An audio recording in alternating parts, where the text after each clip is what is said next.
গেছিলেন কনে? বাবু কনের দামু মন বেশি ভালো দেখতেছি না। মনটা বেশি ভালো না, বুঝলেন না? এই যে দেয়াটা একটা বিয়া করামু, হ্যাঁ আচ্ছা আচ্ছা আচ্ছা। এই মেয়ে দেখতে দিয়ে গেছে, বুঝলেন না?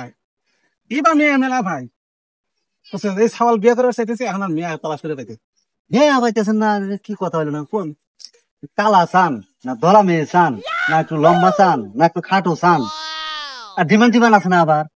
ডিমান্ড তো এখন নাই কি, এখন কথা হলো কি ডিমান্ড তো এরকম ইনে, এখন তারা যদি আওয়াজ করে যদি একটা জিনিস দেয়, ছাওয়াল আবার কোয়ালিফাইড ছাওয়াল, লবণ মাছ পাঁচ, বুঝছেন না? না তো করে এখন না, হ্যাঁ। তাহলে আপনি চার চাক্কা বেশি পছন্দ না এই বাইক? বাস 4 টাকা দিলে আর কেমন লাগবে? ওটা তো কলকাতায় ব্রিজ হারলো, 2-3 দিন লাগলো, হ্যাঁ। বাইক না বাবু, যদি আওয়াজ করে দেয় 4 টাকা দিলে হারে মানে, হ্যাঁ একটু সুবিধা হয়। যদি চার চাক্কা নেন, হ্যাঁ হ্যাঁ মেয়ার কিন্তু না গাল কাটা হবো। আমার বাবু ওই 4 টাকা লাগবো না, মেয়ে ভালো চাই, বুঝছেন?